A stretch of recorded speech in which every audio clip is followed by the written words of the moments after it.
देह जा रहा है, पर मैं तो यही हूँ, उतना ही पूरा। सुकरात को सजा दी थी कि उसके जीवन को समाप्त कर दिया जाए। वह बहुत खतरनाक है। उससे राजसत्ता के लोगों को यह खतरा था कि खास करके नौजवानों को जो उसके आसपास एकत्रित होते थे, उनके मन में राज्य की, समाज की प्रतिष्ठित व्यवस्था वह अस्त व्यस्त हो जाएगी। तो सुकरात को मारे जाने का निर्णय उस वक्त की राजसत्ता ने ले लिया। सुकरात के सभी शिष्य बहुत चिंतित हुए और उन्होंने अपने गुरु से कहा कि अच्छा रहे कि अगर वह देश ही छोड़ के चले जाएं। उन्होंने कहा, तुम्हारे जीवन को अब तो खतरा है, किसी भी समय सैनिक आएंगे, तुम्हें ले जाएंगे और सैनिकों के साथ हम विद्यार्थी लोग तो युद्ध भी न कर सकेंगे। सुकरात ने हंस के टाल दिया। उसने कहा, मुझे अपने देश को छोड़ के कहीं नहीं जाना है, मैं यहीं रहूंगा। और रही बात जहर देकर मुझे मारने की, तो मुझे इस बात की भी चिंता नहीं है कि जहर होगा तो मैं मरूंगा, बल्कि अगर मुझसे पूछो तो इस राज के निर्णय से मेरे लिए एक बहुत बड़े प्रयोग का द्वार खुल रहा है। अधिकतर जब भी कोई मरता है तो मरने से कुछ घड़ी पहले भी उसे पता नहीं होता कि वह मर रहा है। उसने अपने मरने का कोई इंतजाम नहीं किया होता।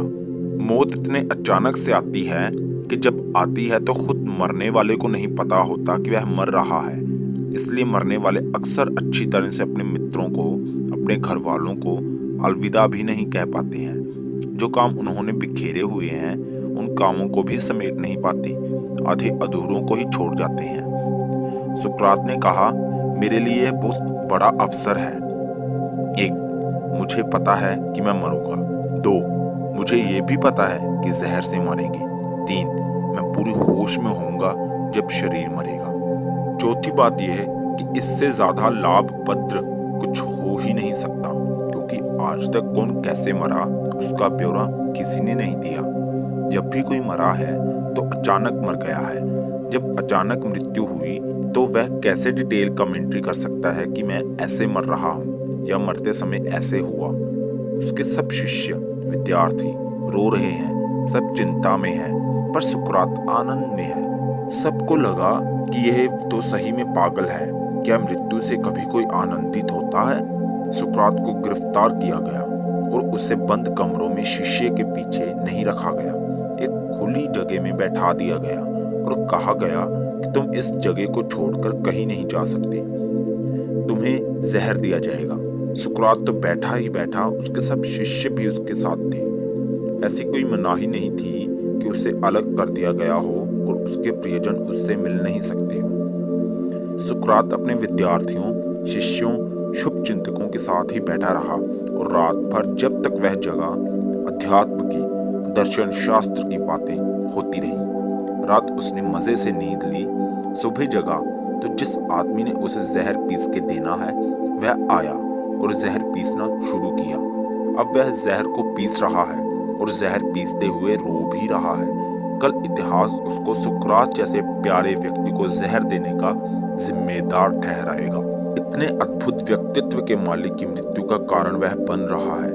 हालांकि वह सीधे सीधे से तो कारण है नहीं, राजा ने आज्ञा दी है, वह नौकर है, जो कहा जाएगा वह करेगा।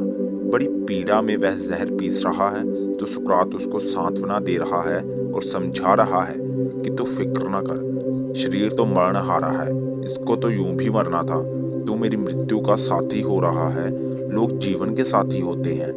मुझे बड़ा संतोष है कि तेरे जैसा एक नेक व्यक्ति, एक सुसंस्कृत व्यक्ति मेरे लिए जहर पीस रहा है। सुकरात उसको भी धन्यवाद दे रहा है।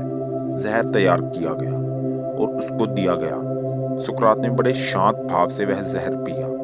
अब धीमी गति से वह जहर शरीर में प्रभाव देना शुरू हुआ तो सबसे पहले जैसे ही उसके पांव की उंगलियों में सुन्नता शुरू हुई तो उसने सब शिष्य, विद्यार्थी जो उसके साथ थे उनसे कहा, ध्यान से सुनो, अब जो कुछ भी होगा वह सब मैं बोलता जाऊंगा और तुम सुनते जाना। सुकरात ने कहा, अब मेरी पांव की उंगलियां सुन्न हो गई हैं, मैं महसूस नहीं कर सकता हूं कि मेरी पांव की उंगलियां हैं। धीरे धीरे जहर पड़ा तो पांव गए, टांगे गई, हाथ गए, बाहें गई, वह महसूस नहीं कर पा रहा है। चेतना संकुचित होती चली जा रही है और सुकरात बोलता चला जा रहा है।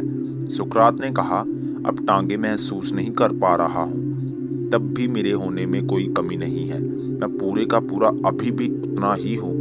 अब मैं अपने हाथ महसूस नहीं कर सकता हूँ, फिर भी मैं मेरे होने में मैं कोई कमी नहीं पा रहा।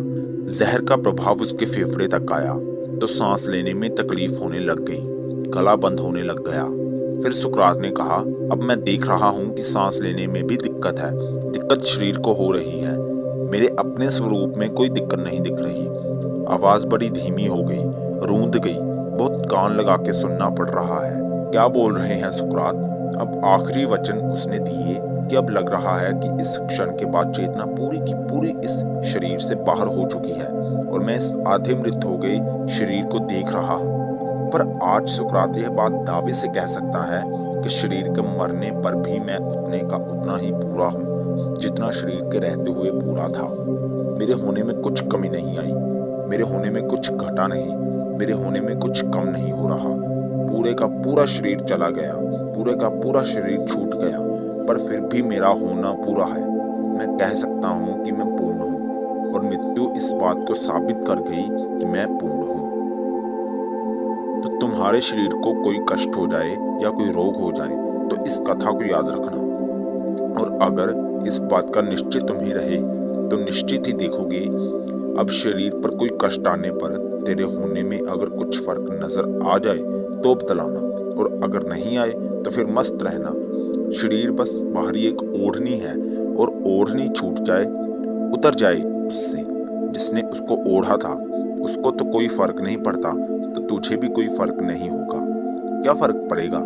जैसे कपड़े को कोई तेज धार वाली चीज लग जाए, कपड़े का धागा खींच जाए, कपड़ा फट जाए, कट जाए, तो उससे कपड़े का नुकसान होता है, जिसने पहना है उसका नुकसान नहीं होता है।